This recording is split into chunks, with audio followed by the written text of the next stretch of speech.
Seseorang yang hanya bisa merangkak dengan tangan, tapi bisa masuk ke lantai brankas bank. Dia mencuri banyak uang. Lagi pula, bagaimana dia melakukannya? Joaquin adalah seorang insinyur komputer. Kecelakaan mobil bertahun-tahun yang lalu menyebabkan dia kehilangan istri dan anak-anaknya, dan meninggalkannya di kursi roda. Sejak itu, selalu suram dan tidak bahagia. Rokok tidak pernah meninggalkan tangannya dan tangannya tidak pernah meninggalkan rokok. Hanya ada seekor anjing tua di sampingnya, berbaring. Tapi hidupnya damai dan kesepian. Suatu hari dirubah oleh seorang ibu dan anak. Joaquin tidak menghasilkan banyak uang, jadi dia menyewa lantai 2. Gadis ini adalah Berta, yang cantik dan rajin. Tapi putrinya sedikit pendiam. Gadis itu juga dengan serius merayakan ulang tahunnya. Bahkan dia tahu sedikit bakatnya. Tariannya juga sangat indah. Mereka hidup bersama dengan sangat baik. Joaquin tidak lagi sendiri seperti dulu. Suatu hari, Joaquin mendengar pertengkaran di kamar sebelah. Keingintahuannya membuatnya mengambil headsetnya. Dia mendengar seseorang berbicara tentang pria cacat di samping. Ini dia sendiri bukan? Kemudian Joaquin dengan kemampuan dinamisnya yang luar biasa. Jadi dia membuat alat penyadapan sendiri. Terus putar ulang setiap hari. Dia juga terus-menerus menuliskan kata-kata penting. Misalnya nama, waktu, semua informasi. Akhirnya, Joaquin merasa menguping saja tidak cukup. Jadi dia juga mengebor lubang di dinding. Masukkan alat kecil. Di malam hari dia duduk di tempat tidur untuk menganalisisnya dengan cermat. Mereka hanya bekerja di malam hari. Juga menggantung setiap kantong tanah ke atas. Di pagi hari dia minum kopi dari Berta. Ini memotivasi dia. Dia berkata bahwa dia akan mengajaknya jalan-jalan sebentar lagi. Joaquin naik lift kembali ke ruang bawah tanah. Kali ini dia mulai menonton video yang direkam. Hubungan antara karakter juga telah diperiksa. Gerombolan orang ini tampaknya sedang mengerjakan proyek yang direncanakan. Joaquin tampak sangat geli.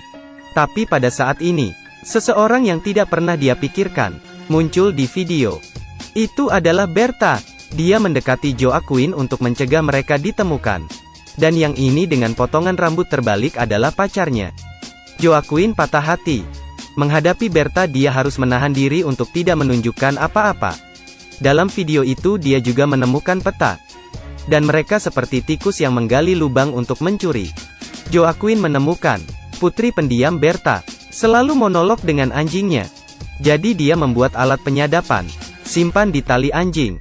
Pada waktu bersamaan, dia juga belajar bahwa tanggal aksi geng sebelah adalah 24. Dan mereka orang yang kejam. Jika mereka mengenal seseorang yang mengungkapkan informasi apapun, maka hanya diperlukan obeng. Joaquin sangat ketakutan sehingga dia mengangkat telepon dan melaporkannya ke polisi. Kali ini penggunting rambut berkata kepada orang itu, "Bahkan jika Anda adalah pohon emas, saya tidak takut. Saya sudah memiliki kepala departemen kepolisian yang merawat saya." Akibatnya, dia adalah ditangani dengan rapi oleh si penggunting rambut. Joaquin juga tidak berani melapor ke polisi. Dia menunjukkan sikap tenang seolah-olah dia tidak melakukan apapun untuk minum dengan Berta. Tapi dia memasukkan obat tidur ke dalam gelas anggur Berta. Kemudian memberinya suntikan besar. Gunakan tali untuk mengikatnya di kepala tempat tidur. Ternyata pihak lain sedang menggali untuk mencuri bank, dan berlatih cara membuka brankas. Pemotong rambut berkata kepada teman-temannya, brankas 747 dan 748 tidak dapat disentuh. Karena kepala polisi gangster di belakangnya mengatakan itu adalah uang mogul narkoba. Siapapun yang menyentuhnya, mereka akan mati. Mereka bahkan menyiapkan dinamit hitung mundur kecil untuk detonasi tanah di bank. Tapi terowongan ini melewati rumah Joaquin. Jadi dia punya cara. Berta bilang si penggunting rambut itu bukan orang jahat. Mereka juga tidak akan merugikan orang lain. Joaquin menunjukkan padanya video pemotong rambut yang membunuh orang. Berta sangat takut sampai dia menangis. Tapi kaki Joaquin lumpuh. Telah menyusun rencana pemblokiran jalur mereka. Dia bahkan tidak pernah berhenti berlatih memegang senjata. Dia mulai mengukir lantai rumahnya, juga membuat tutup kedap suara. Dia memberitahu Berta bahwa dia akan memainkannya lagi. Masih sangat percaya diri. Pada saat yang sama dia bersiap-siap untuk tidur. Penyadap muncul kembali masalah yang tidak diinginkan. Terowongan yang mereka gali terhalang oleh pipa air. Maka peta ini tidak akurat sehingga perlu mengambil jalan memutar. berencana untuk memutar kembali tanggal 25. Pertama mereka bermaksud menggunakan mobil kecil untuk mendapatkan uang. Tapi kemudian mereka menyiapkan peti tertutup. Ini membatalkan rencana Joa Quinn untuk mencuri uang. Dia hanya harus berpikir dengan cara lain. Dia akhirnya menghancurkan lantai rumahnya. Setelah memeriksa bahwa tidak ada yang mengikuti, dia merangkak ke ruang bawah tanah. Amati dengan seksama seluruh terowongan. Dia menyalakan lampu yang digunakan pencuri terowongan. Setelah itu, dia memblokir lubang di rumahnya. Bahkan menaruh sedikit kotoran di sana. Dia ingin melihat apa yang terjadi dengan pipa air ini pada akhirnya. Tapi bahaya mendekat. Tepat pada saat dia akan kembali ke rumahnya, di awal terowongan seseorang datang. Dan Joa Quinn dengan cepat berbalik dan merangkak dengan susah payah. Diam-diam tersembunyi di terowongan yang ditinggalkan. Juga menggunakan tanah untuk kamuflase. Untungnya, mereka hanya datang untuk melihat bagaimana perkembangannya. Pastikan tidak ada masalah sebelum pergi. Berta di bawah pengaruh obat belum sadar. Dia menghela nafas lega. Tapi putri Berta tidak terlihat. Dia menyerah di lift, merangkak langsung ke ruang bawah tanah. Seperti yang diharapkan, putrinya menemukan lubang yang dia buat. Apalagi dia lari ke rumah sebelah. Di kamar pencuri. Untungnya, dia dengan cerdik menyembunyikannya. Kepala Departemen Kepolisian muncul. Dia berkata kepada pria itu tentang brankas yang tidak bisa disentuh. Karena ada peringatan. Dia juga tidak bisa melakukan pencurian. Polisi pergi berpatroli hari itu. Bahwa dia telah berpartisipasi. Kebanyakan ia berpikir, benda-benda di brankas nomor 115. Gadis kecil itu sangat gugup, tidak berani berbicara. Tunggu semua orang pergi sebelum merangkak kembali. Joa Quinn dengan penuh semangat memeluknya dalam pelukannya. Orang bernama Berta. Joa Quinn ingin dia membantu menutupi. Tapi Berta tidak setuju. Jadi Joa Quinn biarkan dia mendengarnya. Rekaman antara gadis kecil dan anjingnya. Ternyata, pencukur rambut itu pernah menjadi pedofil dengan gadis kecil itu. Meninggalkannya dengan hantu psikologis. Berta sangat menyedihkan. Joa Quinn mengatakan dia akan membantunya membalas dendam. Jadi dia membantu Joa Quinn menutupi semuanya. Joa Quinn menyuntiknya lagi untuk membuatnya tertidur. Pencuri telah mengatur timer, hanya menunggu aksinya. Joa Quinn kembali menggunakan waktu ini untuk berakting. Dia pergi ke terowongan lagi, ambil bahan peledak dari lantai bank. Lalu letakkan di sisi selang air. Dan dia memilih untuk menggunakan palu untuk menghancurkannya. Setelah beberapa saat, lantai bank itu hancur. Dia memanjatnya. Buka brankas asuransi uang gembong narkoba 748. Seperti yang diharapkan, ada banyak uang di dalamnya. Pada saat yang tepat ketika dia dengan cemas merangkak kembali, pencuri kembali meledakkan bom sebelumnya. Joa Quinn dengan cepat merangkak kembali ke bank untuk bersembunyi. Pencuri sedang bekerja untuk membersihkan debu, tapi Joa Quinn hanya bisa terus bergerak maju dalam banyak debu. Di saat-saat terakhir dia berhasil memanjat, menutup lubang, sangat dramatis. Pada saat ini, pipa air mulai bocor. Para pencuri juga berpikir bahwa lubang di lantai bankir digali oleh mereka. Kemudian ikuti rencana untuk mencuri brankas asuransi. Pria pencukur rambut itu sangat senang saat itu. Tapi saat ini laju kebocoran air lebih cepat. Orang-orang di bank juga mendengar suara air. Setelah diperiksa, mereka menemukan bahwa pipa air benar-benar retak. Pencuri bank masih menginginkan lebih banyak uang. Tapi mereka tidak bisa menebusnya lagi. Pemotong rambut dengan cepat mengumpulkan bahan untuk meninggalkan tempat ini. Joa Quinn awalnya ingin menyelamatkannya, tapi ini akan membuatnya dikenali. Jadi dia hanya bisa memilih untuk melepaskan.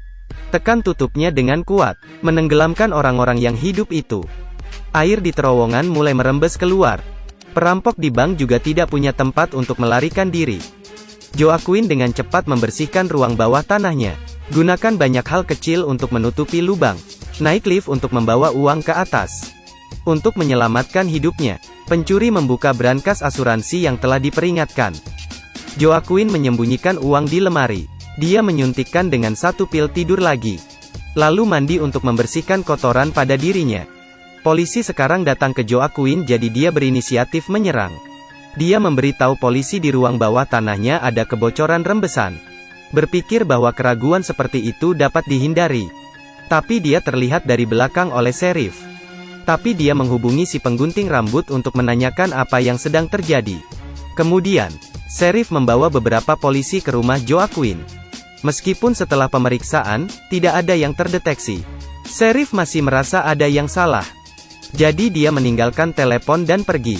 Tapi penggunting rambut itu juga menyamar sebagai petugas polisi ke rumah Joaquin. Pada saat ini, kepala polisi tahu bahwa uang pengedar narkoba telah diambil. Dia sangat marah, meminta gunting rambut untuk segera mengembalikan uang itu.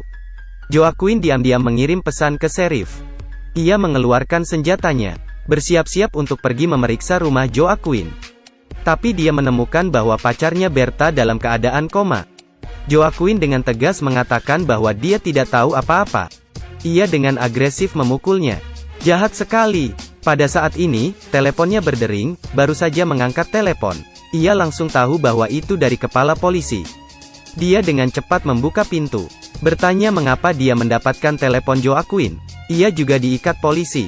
Tepat ketika dia ingin membunuh Joaquin, Joaquin segera memanggil nama pencuri di antara mereka. Memperpanjang waktu mengatakan mereka dulu bekerja sama.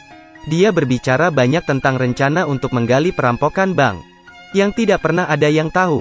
Pada titik ini dia mulai mencurigai saudara-saudaranya. Joaquin memanfaatkan situasi itu dan menyuruhnya membuka laci. Katanya barangnya masih ada. Kemudian pria itu ambil arloji yang ia jatuhkan. Sebelumnya, itu adalah gadisnya yang berlari sendirian. Tidak sengaja mengambilnya. Dia tidak bisa mengatakan apa-apa, jadi dia mengikutinya. Hanya satu pria itu yang tersisa. Tapi dia juga tidak punya peluru lagi. Pada saat ini, Berta terbangun memegang pistol dari lantai. Langsung tembak penggunting rambut untuk melampiaskan kemarahan pada putrinya. Mereka bertiga saling berpelukan erat. Sheriff, setelah sadar kembali, menawarkan Mike satu syarat. Dia akan bertanggung jawab menangani mayat di sini. Tetapi untuk uang saya, Anda harus mengambil setengahnya. Tapi Joaquin mengambil videonya di ruang bawah tanah. Ingin memeras Sheriff. Tapi Sheriff tidak takut untuk terburu-buru, membuka lemari untuk kue. Lalu arahkan pistol ke ibu dan anak itu. Untuk menyelamatkan mereka, Joaquin hanya harus memberinya semua uang. Sheriff mengambil beberapa biskuit lagi dan pergi. Kemudian karena dia sedikit mengantuk, ia langsung menabrak mobil lain. Tubuh dari belakang bagasi jatuh. Dia juga mati di tanah. Tapi kenapa dia menyebabkan kecelakaan mobil? Karena biskuitnya yang ada di lemari dibuat oleh Joaquin untuk membiarkan anjingnya mati dengan damai. Tapi dia makan kue karena gula darahnya rendah. Akhirnya Joaquin mengandalkan otak cerdasnya yang berhasil membuatnya selamat. Dan memiliki satu lagi istri dan seorang putri. Seluruh film memiliki banyak detail dan akhirnya dibalik dengan terampil. Semua orang dapat mencoba untuk menonton film ini. Masih kalimat yang sama, jangan menyerah apapun